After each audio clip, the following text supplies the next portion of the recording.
আসসালামু আলাইকুম। Barishal dot news থেকে রাত ৯টার শীর্ষ সংবাদ আমি ফারহানা করিম তুলি। প্রথমে সংবাদ শিরোনাম, পরে বিস্তারিত। কমছে সব জ্বালানি তেলের দাম।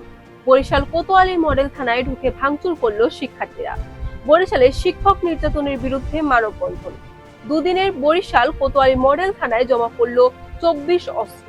বন্যায় মৃত্যুর সংখ্যা দাঁড়ালো ৫৯। দুর্যোগ মন্ত্রণালয় শব্দ লিখে পদত্যাগ করলেন বাকেরগঞ্জ কলেজের অধ্যক্ষ। ৩ মাস বন্ধ থাকার পর কাল থেকে উন্মুক্ত সুন্দরবন। সাগরে নিম্নচাপ, ট্রলারকে উপকূলের কাছাকাছি থাকার নির্দেশনা। এতক্ষণ শুনলেন সংবাদ শিরোনাম, এখন বিস্তারিত। প্রতি লিটার ডিজেলের দাম ১ টাকা ২৫ পয়সা এবং পেট্রোল ও অকটেনের দাম ৬ টাকা কমেছে। ১ সেপ্টেম্বর থেকে নতুন দাম কার্যকর হবে বলে জানিয়েছে অন্তর্বর্তী সরকারের বিদ্যুৎ, জ্বালানি ও খনিজ সম্পদ উপদেষ্টা ফাইজুল কবির খান। বরিশাল কোতোয়ালি মডেল থানার সামনে একদল কিশোর গ্যাং ভাঙচুর ও চিৎকার চেঁচামেচি শুরু করে।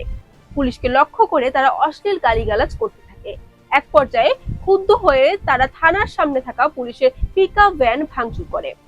দেশব্যাপী শিক্ষক নির্যাতন ও আইন বহির্ভূত অপসারণের প্রতিবাদে মানববন্ধন করেছে বরিশালের শিক্ষক সমাজ। শনিবার কেন্দ্রীয় কর্মসূচির অংশ হিসেবে বেলা ১২টায় নগরীর অশ্বিনী কুমার হল প্রাঙ্গণে এই কর্মসূচি পালন করা হয়। বরিশালে আওয়ামী লীগ সরকারের সময় লাইসেন্স পাওয়া অস্ত্র থানায় জমা দেওয়া শুরু হয়েছে। গত দুদিনে বরিশাল কোতোয়ালি থানায় ২৪টি অস্ত্র জমা দেওয়া হয়েছে। ২০০৯ সালের ৬ জানুয়ারি থেকে চলতি বছরের ৫ই আগস্ট পর্যন্ত সারা দেশে যেসব অস্ত্রের লাইসেন্স দেওয়া হয়েছিল, সম্প্রতি স্বরাষ্ট্র মন্ত্রণালয় সেসব অস্ত্রের লাইসেন্স স্থগিত করে। চলমান বন্যায় শুক্রবার পর্যন্ত মৃত্যুর সংখ্যা ছিল ৫৪। একদিনে আরো ৫ জন বেড়েছে। শনিবার ৫ জন সহ এ পর্যন্ত বন্যায় ১১ জেলায় মোট ৫৯ জন মারা গেছেন। দুর্যোগ ব্যবস্থাপনা ও ত্রাণ মন্ত্রণালয়ের বন্যা পরিস্থিতি সম্পর্কিত হালনাগাদ প্রতিবেদন থেকে শনিবার এ তথ্য জানা গেছে। একটি সাদা কাগজে মাত্র ২ শব্দ লিখে পদত্যাগ করেছেন বরিশালের বাকেরগঞ্জ সরকারি কলেজের অধ্যক্ষ শুক্লা রানী হালদার। বৃহস্পতিবার দুপুরে কলেজের সাধারণ শিক্ষার্থীদের তোপের মুখে তিনি পদত্যাগপত্রে স্বাক্ষর করেন।